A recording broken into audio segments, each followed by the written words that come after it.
1 Coríntios capítulo 2, os 5 primeiros versos, diz-nos assim a palavra do Senhor. Eu, irmãos, diz-nos Paulo, quando fui ter convosco, anunciando-vos o testemunho de Deus, não o fiz com ostentação de linguagem ou de sabedoria, porque decidi nada saber entre vós, senão a Jesus Cristo e este crucificado. E foi em fraqueza, temor e grande tremor que eu estive entre vós. A minha palavra e a minha pregação não consistiram em linguagem persuasiva de sabedoria, mas em demonstração do Espírito e de poder, para que a vossa fé não se apoiasse em sabedoria humana, e sim no poder de Deus. Nesses 5 primeiros versos, Paulo fala do alicerce do Evangelho.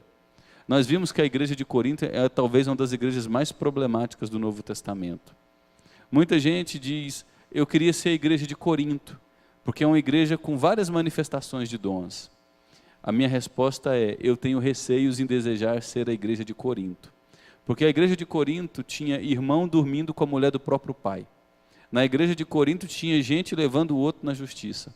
Na igreja de Corinto tinha jovens tendo relações sexuais, indo para os motéis, se encontrando, sem zelarem por uma vida de pureza moral e espiritual.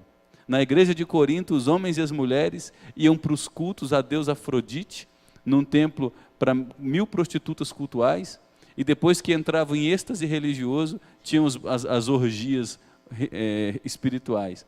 Na igreja de Corinto, as pessoas não respeitavam a ceia do Senhor. Cada um trazia a refeição de sua casa, e no momento da ceia, os ricos praticavam a glutonaria e se embriagavam, enquanto os pobres ficavam com fome. Então a gente tem que perceber que a igreja de Corinto não é tão espiritual quanto a gente acha que ela é. Na verdade é uma igreja muito problemática. Paulo a chama de igreja imatura, de pessoas carnais. Paulo sofre por essa igreja porque entende que tem que dar leite de novo. É uma igreja cheia de partidos internos, grupo de Paulo, grupo de Pedro, grupo de Jesus Cristo, grupo A, grupo B, e Paulo já repreende isso de maneira bem firme. E Paulo faz isso porque a igreja de Corinto, ela estava misturada com vários tipos de engano. E a gente percebe que as misturas do Evangelho não são um luxo somente na igreja de Corinto, mas na igreja dos dias de hoje. Eu quero passar para vocês apenas uma história recente de várias misturas que deram errado. Quando você tenta somar o Evangelho com as modas da filosofia e da ciência, nós temos o liberalismo teológico. No século XVIII, século XIX, início do século XX, a igreja tentou pegar o Evangelho puro e verdadeiro e somá-lo com as novidades da filosofia e as novidades da ciência. O que nasceu foi uma aberração teológica chamada de liberalismo. O liberalismo disse que a Bíblia não é a palavra de Deus, que a Bíblia contém erros, que não existem milagres, e que Jesus não nasceu de uma virgem porque virgem não pode dar à luz uma vez que não existem milagres. Se não existem milagres, não houve ressurreição ao terceiro dia. Os resultados do liberalismo teológico foram devastadores, especialmente na Europa. Pastores se tornaram ateus, ainda pregando o Evangelho. Uma multidão usou a religião apenas para fazer a manutenção de uma tradição, e a próxima geração, os filhos, não tiveram fé. As igrejas estão fechando, sendo tornadas em boates, em mesquitas e em museus. Só esse ano na França estima-se que 2.800 igrejas serão fechadas. Tudo isso é resultado do liberalismo teológico que varreu a Europa no início do século passado. Quando você tenta misturar o evangelho puro com alguma outra invenção humana, sempre gerará uma aberração. Nós temos no Brasil, meados do século passado, a mistura do evangelho com a ideologia política. Crescemos num país de terceiro mundo, cheio de necessidades de infraestrutura, saúde, educação, segurança, etc. Vocês sabem isso de cor e salteado. E aí levanta-se um grupo dentro da Igreja Católica, e também o movimento evangélico ajudou a formar isso, e tenta somar ao evangelho a ideologia política, nascendo a teologia da libertação, que foi protagonizada e muito difundida no Brasil por um padre muito inteligente chamado Leonardo Boff. O evangelho foi reduzido apenas à justiça social. Você não precisa se arrepender dos seus pecados. Quando você ajuda os pobres, monta uma ONG na igreja, a igreja é usada para fazer o bem ao ser humano, ela cumpriu sua missão de redenção. Nós não precisamos ser perdoados dos nossos pecados, nós precisamos ser redimidos da nossa situação de miséria. Uma outra grande aberração. Depois nós tivemos, isso já recente, final da década de 60, início dos anos 70 do século passado, nós tivemos a mistura do evangelho com experiencialismo. A vida no meu país é uma vida difícil. Eu levanto cedo, pego o transporte público caótico, chego no trabalho tarde, chego em casa depois 9 da noite cansado, ganho mal, o que eu ganho mal consegue pagar as minhas contas, viver é difícil. Eu preciso de algo que me faça fugir dessa realidade e me dê experiências de prazer, porque viver nesse mundo é terrível.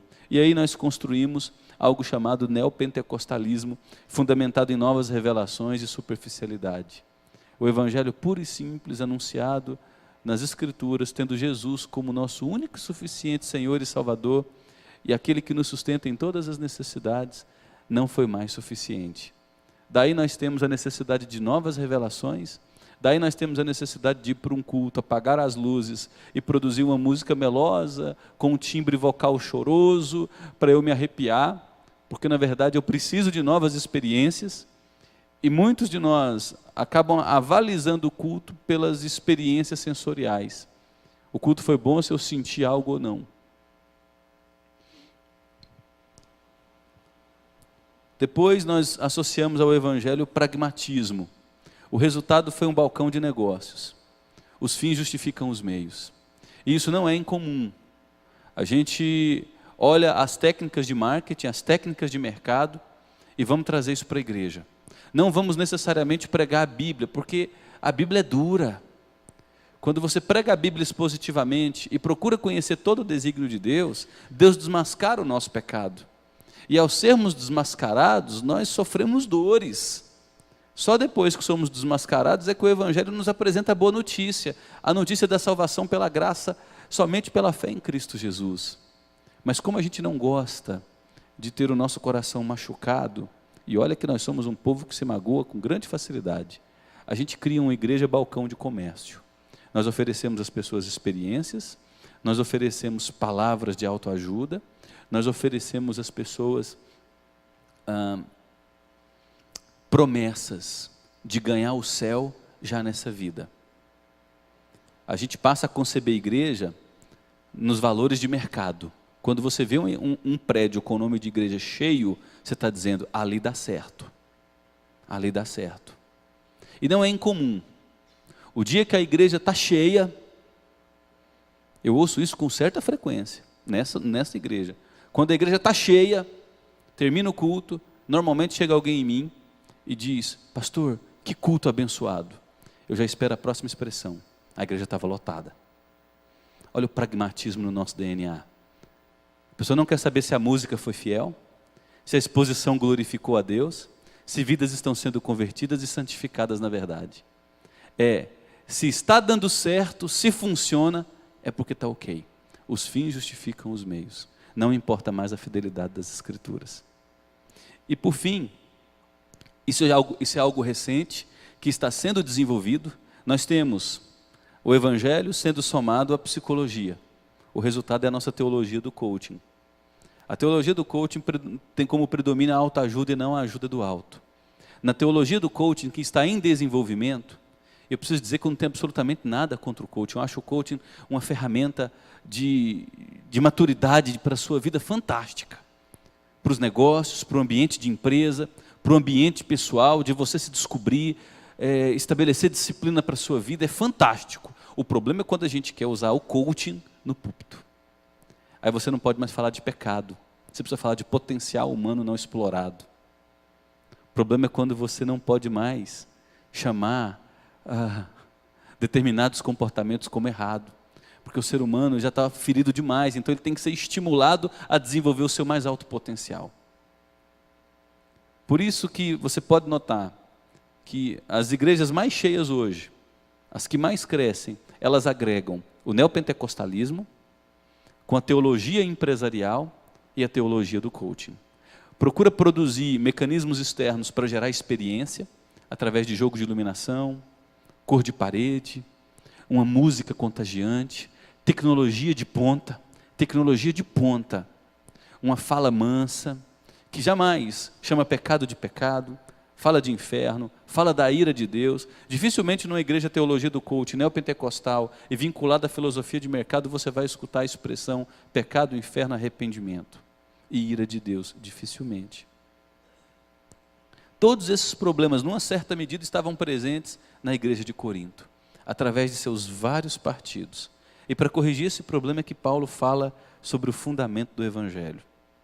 E nos 5 primeiros versos do capítulo 2, Paulo, ao falar do alicerce do Evangelho, ele é claro em dizer: gente, quando eu fui ter convosco, sabendo que a cidade de Corinto já era uma cidade muito requintada, com filosofia muito desenvolvida, aonde se valorizava a mente humana, as teorias humanas, Paulo chega e diz: quando eu fui ter convosco, eu resolvi, eu tomei a decisão de não usar nenhuma estratégia que pudesse